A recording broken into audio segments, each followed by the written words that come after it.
इस वीडियो में हम करने वाले हैं सेल साइकिल। और मेरे को इस चैप्टर में नोट्स जैसा कुछ मिलता नहीं है, क्योंकि ये टोटली समझने का लेक्चर है। जिसको समझ में आ गया उसको नोट्स वोट्स की कोई जरूरत ही नहीं है, ठीक है। फिर भी इस वीडियो में जो स्क्रीनशॉट बनेंगे वो मैं ऐड कर दूंगा, वैसे वाले नोट्स की इसमें जरूरत नहीं है। वीडियो देख लो, आपको अच्छे से समझ आ गया तो आपका काम हो गया, ठीक है। फिर भी जो स्क्रीनशॉट बनेंगे जितने भी, वो मैं ऐड कर दूंगा। तो देखो, सेल साइकिल के दो फेज होते हैं, एम फेज और दूसरा इंटरफेज। ये पूरा है इंटरफेज और ये है एम फेज। तो टाइम की बात करें तो एम फेज सिर्फ 5% टाइम लेती है, और इंटरफेज में क्या 90, बाकी का 95% टाइम लगता है पूरे इंटरफेज में। अब इंटरफेज में क्या क्या है, G1 है, एस फेज है, G2 है, ठीक है। ये है इंटरफेज में, ठीक है। और एम फेज में क्या आएगा, वो अपने प्रोफेज, मेटाफेज, एनाफेज, टीलोफेज, ये सब। अब देखो, जो जो एनसीईआरटी में लिखा हुआ है उसी टाइप से मैंने पूरा कॉपी मार दिया। देखो, G1 फेज में क्या होता है, सेल मेटाबॉलिकली एक्टिव होती है, और दूसरा पॉइंट G1 में कंटिन्यूअसली सेल कंटिन्यूअसली ग्रो करती है। और एस फेज में क्या होता है, डीएनए रेप्लिकेशन होती है। एस फेज में होती है डीएनए रेप्लिकेशन। और G2 फेज में क्या होता है, protein synthesis and cell growth की कंटिन्यू, मतलब सेल वो कंटिन्यू ग्रो करती है और भी ज्यादा ग्रो करती है, ठीक है। अब यहां पे एक इंपॉर्टेंट पॉइंट आता है कि जिन सेल को डिवाइड करना है वो तो ऐसे ऐसे ऐसे फॉलो करती जाएंगी, ऐसे ऐसे। पर कुछ सेल ऐसी होती हैं जिनको ओकेजनली, मतलब कभी कभी डिवाइड करना है, तो वो क्या करती हैं, ये G1 फेज को छोड़ जाती हैं, G1 फेज को छोड़ जाती हैं और G0 फेज में एंटर कर जाती हैं। तो G0 फेज एक तरह से क्या है, रेस्ट रूम है, कि वहां पे सेल जिंदा रहेगी, मेटाबॉलिकली एक्टिव रहेगी, पर डिवीजन नहीं कर रही आएगी। तो पर जब उसको डिवीजन करनी होगी तो वो इस साइकिल में एंटर कर जाएगी। कई छोटी छोटी कंफ्यूजन होती हैं जो हमेशा हमें तंग करती हैं, तो एक ऐसी ही कंफ्यूजन की बात करने वाले हैं। देखो, ये है सेंट्रोमियर, ये है सेंट्रोमियर, और सेंट्रोमियर के ऊपर क्या है, काइनेटोकोर। सेंट्रोमियर के ऊपर है काइनेटोकोर। अब देखो, सेंट्रोमियर पे क्या है, ये है मान लो एक क्रोमेटिड, ये है एक क्रोमेटिड, और ये है दूसरी क्रोमेटिड, ये है दूसरी क्रोमेटिड, ठीक है। देखो, अभी तक हमने क्या क्या किया, ये बीच में था रेड वाला, ये सेंट्रोमियर, और ये क्या है, ये है काइनेटोकोर, और ये है एक क्रोमेटिड, ये है दूसरी क्रोमेटिड। अब दोनों क्रोमेटिड सेम सेंट्रोमियर पे अटैच हैं, तो दोनों को हम बोल देंगे क्या, सिस्टर क्रोमेटिड। अब देखो, याद करो, माइटोसिस में जब सेल डिवाइड होती है, मान लो ये है वो स्पिंडल फाइबर, यहां से आएंगे, स्पिंडल फाइबर कहां अटैच हो जाएंगे, ये काइनेटोकोर पे अटैच हो जाएंगे, ये काइनेटोकोर पे अटैच हो जाएंगे, और ये वाला पार्ट इधर को खिसकेगा और ये वाला पार्ट उधर को खिसकेगा, है ना। तो क्या होगा, ये बीच में से सेंट्रोमियर स्प्लिट हो जाएगी, ठीक है। ये इसको इधर खींचेंगे, ये इसको उधर, ये इधर से स्प्लिट हो जाएगी, और ये इधर वाला पार्ट उधर जाके एक नई सेल बना देगा, और ये इधर वाला पार्ट उधर जाके एक नई सेल बना देगा, ठीक है। ये कंफ्यूजन क्लियर है, centromere, kinetochore, chromatid, sister chromatid, और ये कैसे कैसे डिवीजन होती है। अब बात करते हैं एक नेक्स्ट कंफ्यूजन की। देखो, मान लो हमारे पास 3 सेल हैं, अपने पास 3 सेल हैं। फर्स्ट सेल में क्या है, क्रोमोसोम की एक कॉपी है, और सेकंड सेल में क्या है, क्रोमोसोम की 2 कॉपीज हैं, और थर्ड सेल में क्या है, क्रोमोसोम की 3 कॉपीज हैं। अब यहां पे देखो, यहां पे कॉपीज चेंज हुई है, इसमें एक कॉपी है तो ये हो जाएगा हैप्लॉइड, इसमें 2 कॉपीज हैं तो ये डिप्लॉइड, इसमें 3 कॉपीज हैं तो ये ट्रिप्लॉइड, 4 कॉपी है, 5 कॉपी है, 4 एंड 5 एंड ऐसे करते चलो। अब देखो, मैं बोल दूं कि इन तीनों सेलों में क्या हो, डीएनए का रेप्लिकेशन कर दो। इन तीनों सेलों में क्या करो, डीएनए का रेप्लिकेशन कर दो। अब रेप्लिकेशन का मतलब मेरा सीधा सीधा है, रेप्लिकेशन में हमें सिर्फ क्या करना है, डीएनए का अमाउंट डबल करना है, ये कॉपी बिल्कुल भी चेंज नहीं होगी। डीएनए का अमाउंट मतलब देखो, यहां पे एक क्रोमोसोम था तो यहां पे भी एक ही रहेगा, बस डीएनए का ये अमाउंट डबल हुआ है। एक क्रोमेटिड थी, यहां पे 2 हो गई, और यहां पे क्या होगा, ये डीएनए का सिर्फ अमाउंट डबल हुआ है। 2 क्रोमोसोम थे, यहां पे भी सिर्फ 2 ही हैं, और यहां पे भी ये डीएनए का अमाउंट डबल हो गया। 3 क्रोमोसोम थे, 3 ही है, मतलब ये हैप्लॉइड ही रहेगा, ये डिप्लॉइड ही रहेगा, ये ट्रिप्लॉइड ही रहेगा, ठीक है। ये समझा थोड़ा, डीएनए का अमाउंट और ये प्लॉइडी, इनमें बहुत कंफ्यूजन होती है, ठीक है।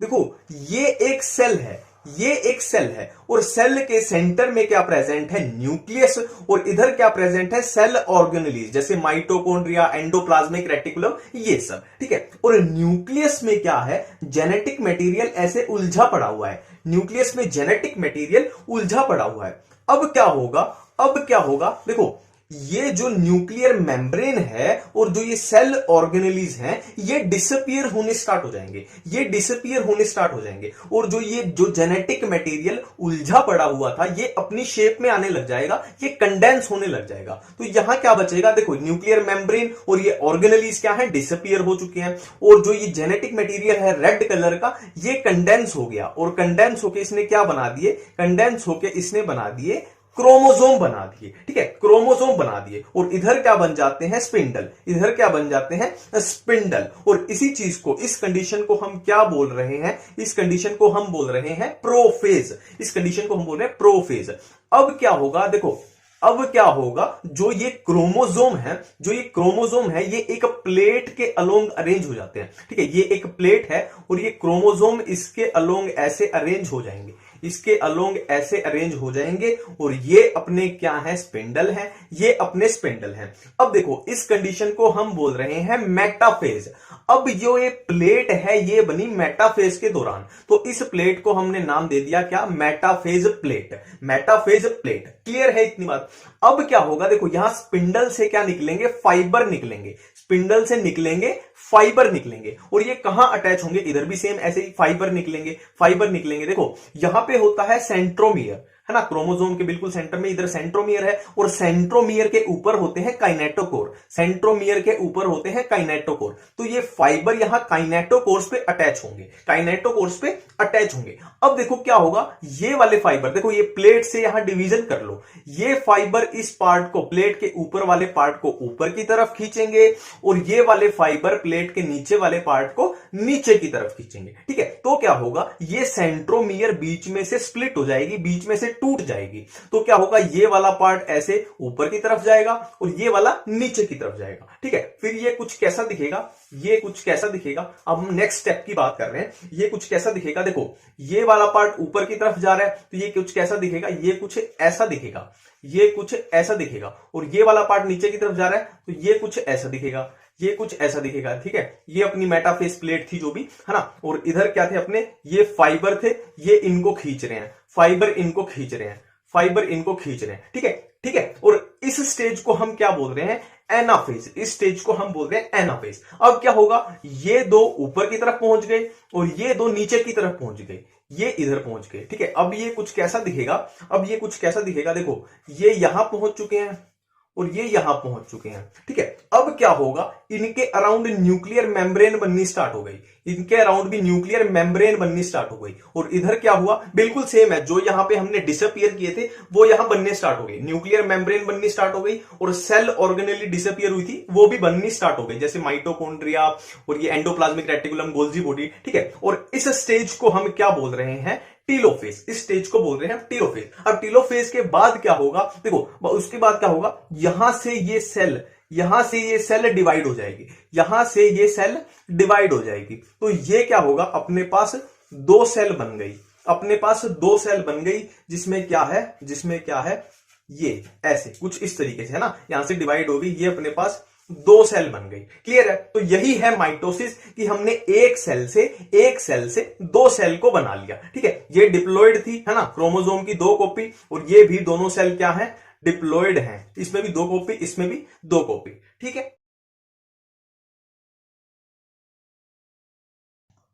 हम स्टार्ट करने जा रहे हैं मियोसिस वन, मियोसिस वन। ठीक है, देखो ये कोई सेल है, ये कोई सेल है और सेल के बीच में क्या है, ये न्यूक्लियस, और न्यूक्लियस के बाहर क्या है, सेल ऑर्गेनेलीज हैं, जैसे ribosome, endoplasmic reticulum, mitochondria etc. ठीक है, और न्यूक्लियस के अंदर क्या होता है, न्यूक्लियस के अंदर जेनेटिक मटेरियल ऐसे उलझा पड़ा हुआ है, जेनेटिक मटेरियल उलझा पड़ा हुआ है। ठीक है, अब क्या होगा, देखो अब क्या होगा, ये जो न्यूक्लियर मेम्ब्रेन है और जो ये सेल ऑर्गेनेलीज हैं, ये डिसअपियर होनी स्टार्ट हो जाएंगी, ये डिसअपियर होनी स्टार्ट हो जाएंगी। और जो ये बीच में जेनेटिक मटेरियल है, ये कंडेंस होना शुरू हो जाएगा। ठीक है, ये डिसअपियर होगी, न्यूक्लियर मेम्ब्रेन और सेल ऑर्गेनेलीज, और जेनेटिक मटेरियल है वो अपना क्या हुआ, कंडेंस होना शुरू हो गया, है ना। देखो अब ये डिसअपियर हो चुकी है, तो यहां पे सिर्फ क्या बचा, देखो ये जो जेनेटिक मटेरियल कंडेंस हुआ, तो ये कंडेंस होकर क्या बना देगा, क्रोमोसोम बना देगा।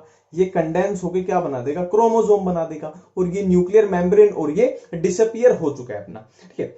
अब देखो क्या होगा, ये जो क्रोमोसोम है ये होमोलोगस क्रोमोसोम है, मतलब फॉर एग्जांपल मान लो हाइट के लिए है, हाइट के लिए एक आया मदर से एक फादर से, तो ये है होमोलोगस क्रोमोसोम। अब इन होमोलोगस क्रोमोसोम में होगी क्या, क्रॉसिंग ओवर रिकंबिनेशन, है ना, मतलब इसका थोड़ा सा सामान इसमें जाएगा और इसका थोड़ा सामान इसमें जाएगा, और अभी वो लेप्टोटीन, जाइगोटीन, पैकिटीन,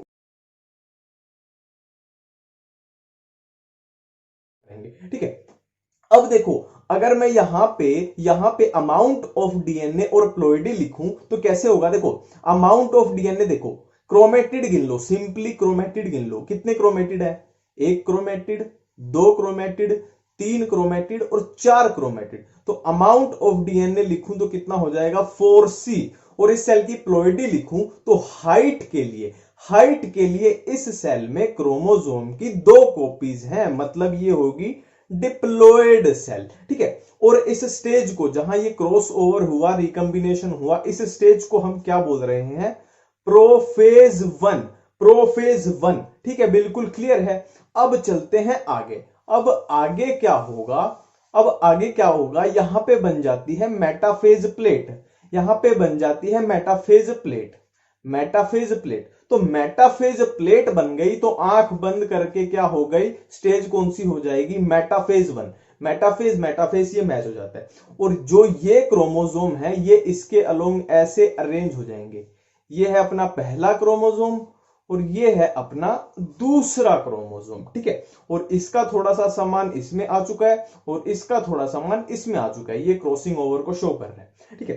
अब amount of DNA and ploidy को अगर लिखें तो इसमें सिंपली क्रोमेटिड को गिन लो, क्रोमेटिड कितने हैं, वही 1 2 3 और 4, मतलब अमाउंट ऑफ डीएनए है 4C, और प्लोइडी लिखें तो इस सेल में होमोलोगस क्रोमोसोम की दो कॉपीज हैं, तो ये हो गया 2N, डिप्लॉयड सेल है, ठीक है। अब नेक्स्ट क्या होगा, नेक्स्ट देखो क्या होगा, यहां से बनेंगे स्पिंडल फाइबर और इसके सेंट्रोमियर पे अटैच हो जाएंगे और इसको ऊपर की तरफ खींचेंगे, और इधर भी बनेंगे बिल्कुल सेम फाइबर बनेंगे और इसको नीचे की तरफ खींचेंगे, तो ये क्रोमोसोम ऊपर की तरफ खिसकेगा और ये नीचे की तरफ खिसकेगा, तो ये सेल कुछ कैसी दिखाई पड़ेगी, ये सेल कुछ ऐसी दिखाई पड़ेगी कि ये क्रोमोसोम ऊपर की तरफ जा रहा है, और ये वाला क्रोमोसोम ये नीचे की तरफ जा रहा है, ठीक है, ये इनसे ऐसे फाइबर अटैच हैं, और इधर ये इमेजिनरी लाइन ड्रॉ कर लो, है ना, ठीक है। और इस स्टेज को हम क्या बोल रहे हैं, जब क्रोमोसोम एक दूसरे से दूर जा रहे हैं, इस स्टेज को हम बोल रहे हैं एनाफेज 1। इनकी ट्रिक बताऊंगा मैं, मेटाफेज, एनाफेज, इनको कैसे पहचाने सिंपल तरीके से। और इसमें amount of DNA and ploidy गिने तो बिल्कुल सेम है, 1 2 3 4, 4C, और प्लोइडी क्या है, बिल्कुल सेम, डिप्लॉयड, दो क्रोमोसोम है, दो होमोलोगस क्रोमोसोम है, ठीक है, क्लियर है इतनी बात। अब क्या होगा, इसके अराउंड न्यूक्लियर मेम्ब्रेन बननी स्टार्ट हो जाएगी। नेक्स्ट स्टेज में क्या होगा, देखो ये क्रोमोसोम अब इधर पहुंच चुका है और ये क्रोमोसोम इस एंड पे पहुंच चुका है। अब क्या होगा, इसके अराउंड न्यूक्लियर मेम्ब्रेन बननी स्टार्ट हो जाएगी, इसके अराउंड भी बिल्कुल सेम होगा, और यहां पे क्या होगा, सेल ऑर्गेनेलीज बननी स्टार्ट हो जाएंगी, इस स्टेज को हम बोलेंगे क्या, टिलोफेज वन। अभी तक कंप्लीटली सेल डिवाइड नहीं हुई है तो बिल्कुल सेम आ जाएगा 4C2N। अब नेक्स्ट स्टेप क्या है, ये जो सेल है ये बीच में से डिवाइड हो जाती है, बीच में से दो पार्ट में डिवाइड होगी, तो डिवाइड हो गई तो हमारे पास यहां दो सेल बन जाएंगी, कौन सी, एक ये वाली, एक ये वाली, इसके पास एक क्रोमोसोम है और इसके पास भी एक क्रोमोसोम है, क्लियर है, ठीक है, और बाहर ये न्यूक्लियर मेम्ब्रेन ऐसे बन चुकी है, ठीक है। अब देखो इसमें अगर हम अमाउंट ऑफ डीएनए और प्लोइडी की बात करें तो इसमें देखो अमाउंट ऑफ डीएनए कितना है, 1 और 2, 2C, 4C था, यहां 2C हो गया, मियोसिस 1 यहां पे खत्म हो चुकी है, मियोसिस खत्म पे हमें 4C से 2C मिला। और प्लोइडी की बात करें, यहां पे देखो कितनी कॉपी थी, होमोलोगस क्रोमोसोम्स की कितनी कॉपी थी? 2 कॉपी थी, पर इस सेल में सिर्फ 1 कॉपी है, तो खाली n, मतलब ये हैप्लोइड सेल है, ये हैप्लोइड सेल है और इसमें अमाउंट ऑफ डीएनए भी आधा हो चुका है, और ये भी बिल्कुल सेम होगी 2n और ये n, मतलब मियोसिस 1 जब खत्म होती है तो डिप्लॉयड सेल से हमें मिली एक हैप्लोइड सेल जिसमें ओरिजिनल सेल से आधा अमाउंट ऑफ डीएनए था।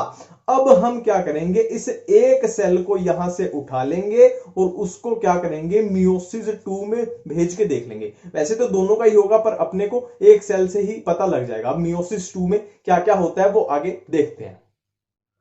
अब बात करते हैं मियोसिस 2 के बारे में। देखो मियोसिस 2 बिल्कुल माइटोसिस जैसे है, ऐसे कॉपी पेस्ट है पूरी, ठीक है। देखो हमें क्या मिला था, मियोसिस 1 जब खत्म हुई तो अपने को क्या मिला था, अपने को मिला था ये, और इसके बाहर क्या थी, न्यूक्लियर मेम्ब्रेन, ठीक है, न्यूक्लियर मेम्ब्रेन। अब क्या होगा, बिल्कुल ये सेल ऑर्गेनेलीज इधर थी, बिल्कुल सेम टू सेम करना है कि न्यूक्लियर मेम्ब्रेन और सेल ऑर्गेनेलीज क्या होंगी, डिसअपियर होनी स्टार्ट हो जाएंगी, और ये कुछ कैसा दिखेगा, ऐसा दिखेगा। तो जिस स्टेज में न्यूक्लियर मेम्ब्रेन डिसअपियर होके जो बनती है उसको क्या बोलते हैं, प्रोफेज, और ये 2 हो रही है तो मियोसिस 2 है तो प्रोफेज 2। इनकी ट्रिक मैं बताऊंगा, प्रोफेज मेटाफेज इनकी, ठीक है। अब नेक्स्ट क्या होगा, नेक्स्ट वही बिल्कुल सेम जो माइटोसिस में करते हैं कि यहां पे मेटाफेज प्लेट बना दो और क्या करो, इसको मेटाफेज प्लेट के अलोंग अरेंज कर दो, बिल्कुल माइटोसिस चलती है, ये मेटाफेज प्लेट के अरेंज, ठीक है।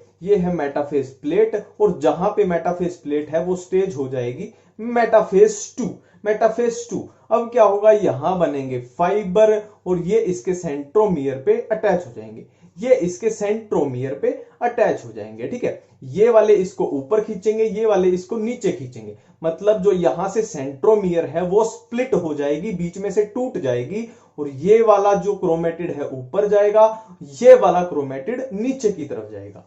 तो ये सेल कुछ किस तरीके से दिखेगी, देखो ये वाला है जो ये ऊपर की तरफ जा रहा है, और ये वाला है ये नीचे की तरफ जा रहा है, ठीक है। और ये इसके हम फाइबर ड्रॉ कर देते हैं, ये फाइबर इनको खींच रहे हैं, ये इसको ऐसे खींच रहा है और ये इसको ऐसे खींच रहा है, ठीक है। और यहां पे इमेजिनरी एक लाइन ड्रॉ कर लेते हैं। तो इस स्टेज को, जब क्रोमेटिड एक दूसरे से दूर जा रही हैं, इस स्टेज को क्या बोलते हैं, एनाफेज 2, एनाफेज 2, ठीक है। अब क्या होगा, ये अपने अपने एंड पे पहुंच जाएंगे, ये जो क्रोमेटिड है ये इस एंड पे पहुंच गई और ये इस एंड पे पहुंच गई, है ना, ठीक है। अब इनके अराउंड न्यूक्लियर मेम्ब्रेन बननी स्टार्ट हो जाएगी, न्यूक्लियर मेम्ब्रेन बननी स्टार्ट हो जाएगी, और यहां पे सेल ऑर्गेनेलीज बननी स्टार्ट हो जाएंगी, और इस फेज को बोला है हमने टीलोफेज 2, टीलोफेज 2। अब टीलोफेज के बाद क्या होगा, वही सेम माइटोसिस, यहां से ये सेल डिवाइड हो जाएगी, तो एक सेल बनेगी ये, एक ये, तो 2 सेल बन जाएंगी। ये हमारे पास 2 सेल बन के तैयार हैं, जिसमें हमें क्या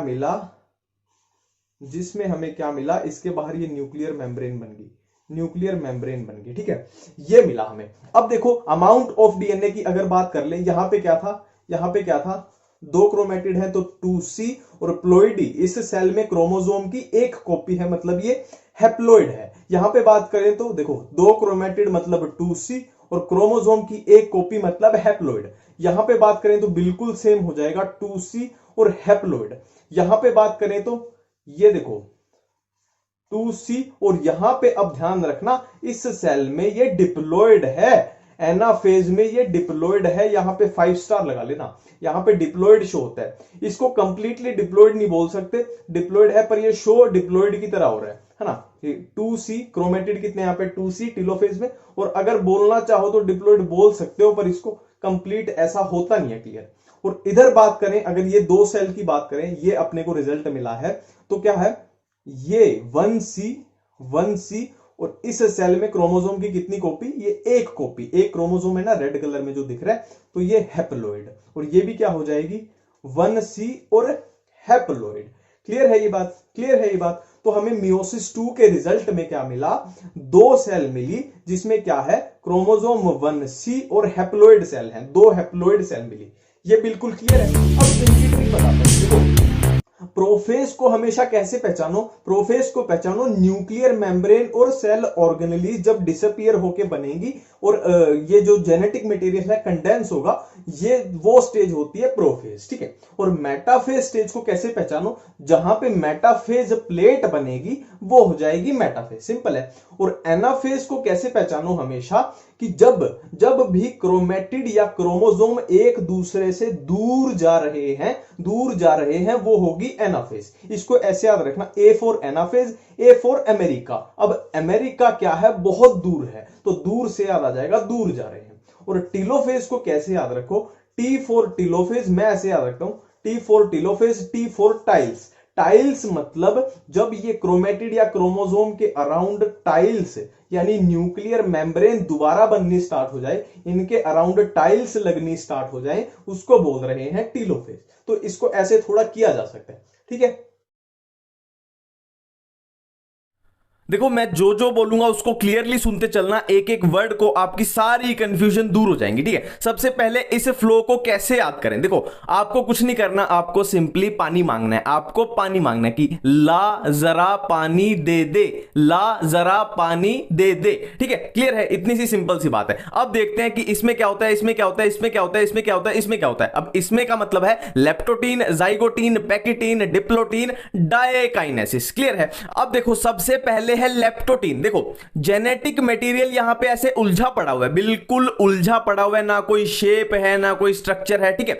अब उस उलझे हुए क्रोमोसोम से अगर कॉम्पैक्ट होके ये क्रोमोसोम बन जाए जो इतने अच्छे दिखेंगे, उस चीज को हम बोल रहे हैं क्या? लेप्टोटीन बोल रहे हैं, ठीक है। उलझे हुए जेनेटिक मटेरियल कॉम्पैक्ट होके क्रोमोसोम की फॉर्मेशन कर देगा, उसको हमने बोला लेप्टोटीन। बिल्कुल क्लियर है? अब देखो मान लो ये दोनों क्रोमोसोम है हाइट के लिए, ठीक है। मान लो ये दोनों क्रोमोसोम आपकी हाइट के लिए हैं और ये आया फादर से और ये आया मदर से, ठीक है। अब एक क्रोमोसोम फादर से, एक क्रोमोसोम मदर से, और दोनों किसके लिए हैं? हाइट के लिए। अब ये दोनों आपस में हाथ मिलाएंगे और हाथ मिलाने से जो रिजल्ट आएगा वो प्रोजेनी में हमेशा होगा कि जो बच्चा होगा उसकी हाइट कैसी होगी, ऐसा कुछ कंसेप्ट होता है, ठीक है। तो अब क्या है, ये दोनों आपस में हाथ मिलाना शुरू करेंगे। अब देखो दोनों क्रोमोसोम है हाइट के लिए, एक फादर से एक मदर से, इसीलिए इनको हम बोलते हैं होमोलोगस क्रोमोसोम्स,